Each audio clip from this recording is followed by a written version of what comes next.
ਜਿੱਥੇ ਅੱਜ ਪੂਰੇ ਦੇਸ਼ ਭਰ ਦੇ ਵਿੱਚ 15 ਅਗਸਤ ਬੜੀ ਧੂਮ-ਧਾਮ ਦੇ ਨਾਲ ਮਨਾਈ ਗਈ, ਉੱਥੇ ਦੂਜੇ ਪਾਸੇ ਮੁਸਲਿਮ ਭਾਈਚਾਰੇ ਨੇ ਵੀ ਆਜ਼ਾਦੀ ਦਾ ਜਸ਼ਨ ਮਨਾਇਆ। ਸੰਗਰੂਰ ਵਿਖੇ ਮੁਸਲਿਮ ਮਦਰਸੇ ਦੇ ਵਿੱਚ ਮੁਸਲਿਮ ਭਾਈਚਾਰੇ ਦੇ ਵੱਲੋਂ ਆਜ਼ਾਦੀ ਦਾ ਜਸ਼ਨ ਖੁਸ਼ੀ ਦੇ ਨਾਲ ਮਨਾਇਆ ਗਿਆ। ਤਿਰੰਗਾ ਝੰਡਾ ਲਹਿਰਾ ਕੇ ਸਲਾਮੀ ਦਿੱਤੀ ਗਈ ਅਤੇ ਆਜ਼ਾਦੀ ਲਈ ਕੁਰਬਾਨ ਹੋਏ ਸ਼ਹੀਦਾਂ ਨੂੰ ਯਾਦ ਕੀਤਾ ਗਿਆ। ਰਾਸ਼ਟਰੀ ਗਾਨ ਜਨ ਗਣ ਮਨ ਗਾ ਕੇ ਸਭ ਨੇ ਦੇਸ਼ ਦੀ ਏਕਤਾ ਤੇ ਅਖੰਡਤਾ ਦੇ ਵਿੱਚ ਵਿਸ਼ਵਾਸ ਜਗਾਇਆ ਅਤੇ ਨਾਲ ਹੀ ਮੌਲਾਨਾ ਸਾਹਿਬ ਨੇ ਦੱਸਿਆ ਕਿ ਆਜ਼ਾਦੀ ਦੀ ਲੜਾਈ ਦੇ ਵਿੱਚ ਮੁਸਲਿਮ ਭਾਈਚਾਰੇ ਨੇ ਵੀ ਵੱਧ ਤੋਂ ਵੱਧ ਯੋਗਦਾਨ ਪਾਇਆ। ਆਜ਼ਾਦੀ ਦੀ ਪਹਿਲੀ ਲੜਾਈ ਦੇ ਵਿੱਚ ਵੀ मुस्लिम सब तो आगे सी। देखिए, सबसे पहले तो आपके चैनल के माध्यम से मैं सभी देशवासियों को 15 अगस्त के इस खुशी के मौके पर मुबारकबाद देना चाहता हूं। और आज हम ये 78वां अपना आज़ादी का जश्न मना रहे हैं, जश्न यौम आज़ादी। और ये जब से हमारा देश आज़ाद हुआ है उस वक्त से लेकर के आज तक सभी देशवासी इसकी खुशी का इजहार करते हैं और मनाते चले आ रहे हैं। हम लोग भी ख़ास तौर पर जो मदरसे वाले हैं वो इस दिन को बड़ी ही खुशी के साथ मनाने की फ़िक्र और कोशिश करते हैं। और वजह उसकी ये है कि अपने मुल्क को आज़ाद कराने में जो सबसे अहम किरदार है वो मुसलमानों ने, और जो मुसलमानों के स्वतंत्रता सेनानी थे उन्होंने जो कुर्बानियाँ पेश की हैं, मैं समझता हूँ कि शायद वो दूसरे लोगों ने उस तरह से बड़े पैमाने पर वो खिदमात और वो कोशिशें अंजाम और वो फ़िक्रें और वो कुर्बानियाँ नहीं पेश की हैं। हम अगर बात करें, बहुत से लोग ये समझते हैं और ये मशहूर भी है ये बात कि जो जंग आज़ादी की सबसे पहली लड़ाई है वो 1857 में लड़ी गई। हालांकि ये गलत है, बल्कि सही और दुरुस्त बात यह है कि जंग आज़ादी की सबसे पहली लड़ाई 1754 में अली वर्दी ख़ान की क़यादत में लड़ी गई। और दूसरी जंग आज़ादी 1757 में नवाब सिराजुद्दौला ने लड़ी।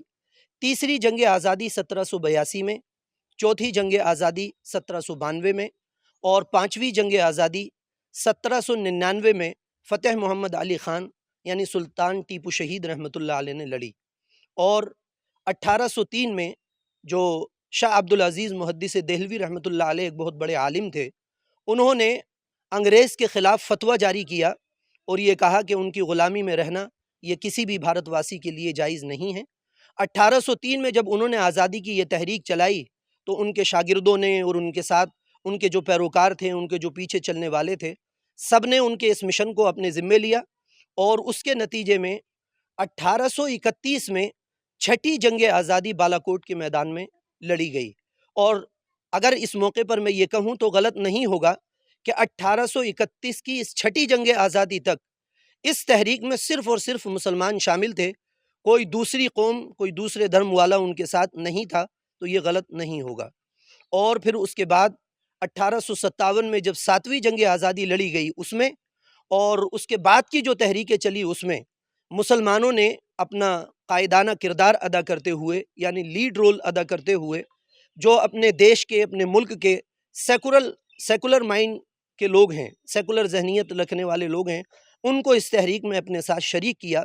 और बिल आखिर 15 अगस्त सन 1947 को हमारा मुल्क आज़ाद हो गया। और तब से लेकर के आज तक हम लोग ये जश्न यौम आज़ादी के तौर पर इस दिन को मनाते चले आए। देशवासियों को मैं मुबारकबाद देना चाहता हूँ, लेकिन उसके साथ साथ ही मैं एक बात बताना चाहता हूँ। आज़ादी तो हासिल हो गई, लेकिन ये आज़ादी को कायम करने के लिए हम लोगों को एक मुहिम चलानी होगी। सारे देशवासियों को गुलामी एक तरह की नहीं होती है, गुलामी बहुत तरह की होती है। सिर्फ अंग्रेज़ों को यहाँ भगाने के बाद फिर हमने आज़ादी की और हम एक दूसरे के ही गुलाम बन गए। हमें इस अभियान को चलाने के लिए, इस आज़ादी को कायम करने के लिए हम लोगों को एजुकेशन को बढ़ावा देना पड़ेगा। जब हम एजुकेशन को बढ़ावा देंगे तो हम कभी किसी के गुलाम होंगे ही नहीं। ना हम गरीबी के गुलाम होंगे, ना हम किसी सियासतदान के गुलाम बनेंगे, ना हम यहाँ के किसी कल्चर में, किसी धर्म के गुलाम बनेंगे। हमारा धर्म एक ही होना चाहिए कि हम एक इंसान हैं और हमने इस देश को आगे ले जाना है।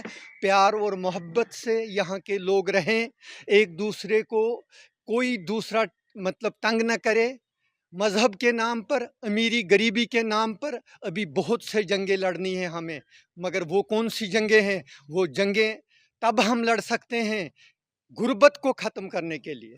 हमारे देश में इस वक्त अभी तकरीबन गवर्नमेंट के आंकड़े हैं कि हम 80,000 मतलब 80 करोड़ लोगों को मुफ्त राशन देते हैं।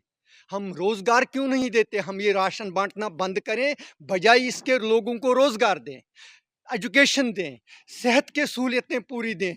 अगर हम ध्यान से देखेंगे, अभी हम आज़ाद नहीं हैं। एक गरीब आदमी बीमार हो जाता है तो अगर वो किसी गवर्नमेंट हॉस्पिटल में जाता है, उसका सब कुछ बिक जाता है, लेकिन फिर भी वो मर जाता है। वो काम सेहत में, मतलब उसको ये मान के चलो वो अपने सेहत वापस नहीं ला सकता। सरकारी हॉस्पिटलों में ऐसा इंतज़ाम होना चाहिए जैसे हमारे पीजीआई है यहाँ चंडीगढ़ में, इसी तरह से बाकी हॉस्पिटलों में होना चाहिए। एजुकेशन के इदारे जैसे हमारे स्कूल मदरसे चल रहे हैं, हमें भी कुछ ना कुछ गवर्नमेंट सहायता दे, ताकि हम इन मदरसों को, इनका जो हम दीनी तालीम के साथ साथ दुनियावी तालीम भी पढ़ाते हैं, लेकिन हमारे को पूरी मान्यता नहीं दी जाती है। मुस्लिम को इस वक्त नीचे टारगेट किया जा रहा है। मैं गवर्नमेंट से अपील करता हूँ, ये नाच गाना बंद करो। ये चीज़ जो है, हम सिर्फ एक खून से, एक आदम से पैदा हुए हैं, हम सब एक हैं। धार्मिक इंसान जितने भी हैं इस दुनिया में, वो धार्मिक हैं, चाहे वो हिंदू है, मुसलमान है, सिख है, ईसाई है। ये सारे के सारे जो है, ये एक ही आदम के औलाद हैं। इनको खुशी खुशी इस देश में रहना चाहिए। ਆਜ਼ਾਦੀ ਦੇ ਜਸ਼ਨ ਦੀਆਂ ਇਹ ਖੂਬਸੂਰਤ ਤਸਵੀਰਾਂ ਤੁਸੀਂ ਦੇਖ ਹੀ ਰਹੇ ਹੋ। ਇਹੀ ਦੇਸ਼ ਦੀ ਅਖੰਡਤਾ ਤੇ ਦੇਸ਼ ਦੀ ਏਕਤਾ ਦਾ ਜਿਉਂਦਾ ਜਾਗਦਾ ਸਬੂਤ ਹੈ। ਸਾਰੇ ਹੀ ਧਰਮ ਦੇ ਲੋਕ ਅੱਜ ਇੱਕ ਤਿਰੰਗੇ ਝੰਡੇ ਦੇ ਹੇਠ ਖੜੇ ਹੋ ਕੇ ਦੇਸ਼ ਦੀ ਤਰੱਕੀ ਲਈ ਅਰਦਾਸ ਕਰ ਰਹੇ ਨੇ ਅਤੇ ਆਜ਼ਾਦੀ ਦਿਵਸ ਮਨਾ ਰਹੇ ਨੇ। ਸਾਰੇ ਹੀ ਦੇਸ਼ ਵਾਸੀਆਂ ਨੂੰ ਆਜ਼ਾਦੀ ਦੀਆਂ ਲੱਖ ਲੱਖ ਵਧਾਈਆਂ। ਹਕੀਕਤ ਟੀਵੀ ਪੰਜਾਬੀ ਲਈ ਸੰਗਰੂਰ ਤੋਂ ਅਨਿਲ ਜੈਨ ਦੀ ਰਿਪੋਰਟ।